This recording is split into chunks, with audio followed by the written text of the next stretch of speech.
I'm talking to the Reverend Dr. Bill Mackey, a listener to UCB, and you were listening to us when we were talking on Friday about troops going into Northern Ireland. That kind of gelled with your own experience, didn't it, Bill?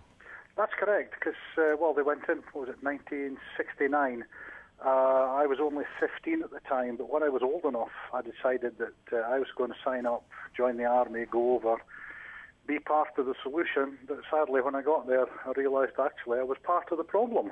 Yeah, and we talked about that a bit on Friday, of course, and it is perhaps an experience that members of the armed forces often feel, that they go into a situation hearing one story, and when they find themselves in the middle of it, whether it's Northern Ireland or Iraq or even Afghanistan, the realities are sometimes a bit different, aren't they?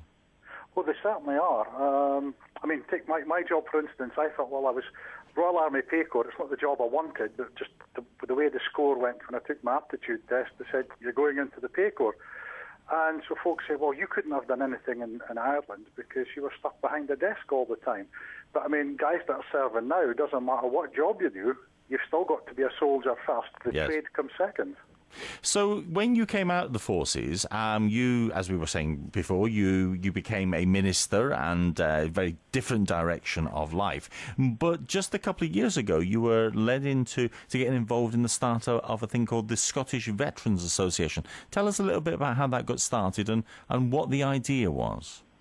Yes, it was strange, really. There's a historic organisation, or a historical organisation, should I say, here in Edinburgh called the 1 O'Clock Gun Association.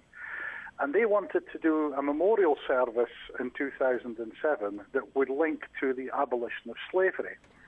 So I was approached and asked if I would do that. And then they said, could I do it at the Abraham Lincoln Monument? And I didn't even know there was such a thing in Scotland. Right. We found it. And we organised a service. And it sort of stemmed from there. I was asked by them to do other memorial services of a historical note.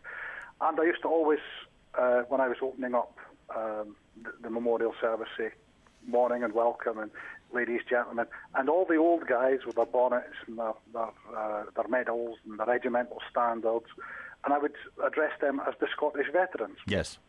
And then, as it got known that I was doing this, because obviously the local papers were picking up on this, I'd get emails from guys that I'd served with and saying, didn't know you were a padre now, and didn't know you were down here in Edinburgh now either, and then so-and-so you may remember serving with has this problem, how can we help?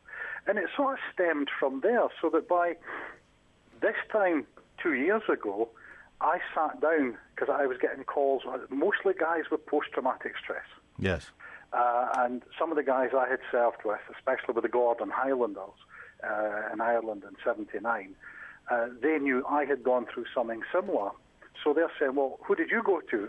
And that was the problem, because once you become a civilian, nobody wants to know. And that is the difficulty there are many difficulties being highlighted at the moment for troops who are still serving, and the difficulties they're having in getting the treatment and so on that they need. But if somebody actually comes to the end of their tour and also ends their service, they really are out on their own in many ways, aren't they?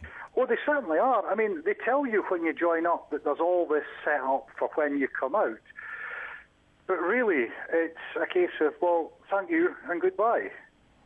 If you've got a problem and you're actually still serving, doesn't matter what branch it is, it could be Air Force, Army, Navy, they will look after you.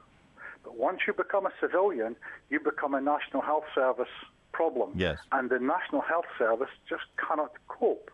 So what is it that your organisation and veterans organisations like yourself, what is it that you try to provide that is different?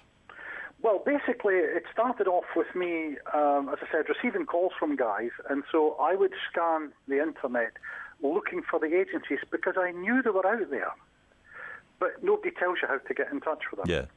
So, first of all, I drew up a list of about 20 different agencies that could help, depending what the problem was. And then I got a list made up, laminated it, and left it on my desk. And I would tell the family, anybody phones up, the information's there somewhere. Yes. Yeah. But then chatting to guys in the Scots Guards Club, the British Legion, wherever I happened to be meeting up with guys after a service, it was a case of, well, really, we need more than that. So I came up with the idea of, well, I keep calling you guys the Scottish veterans because you are. So let's get together, form a body. I says, because you guys are from different branches, Navy, Air Force, Marine, Yes. Paras, whatever. We set up as a new body, and then you put the feelers out through your own regimental associations, find out who's in need, come back through to the centre bit, myself and the committee we've since set up, and then we will redirect that person to the correct agency, if you like. And how much need and how much response are you getting to this umbrella organisation that you've created to provide this sort of support and this sort of... Well, I know that there's a lot of guys recently. I mean, I was talking to a guy who, he did 25 years, came out the Guards, the Scots Guards as a colour sergeant. He's only been out 8 months and he's in debt already. Yes. And it's I think the longer you serve, the harder it is to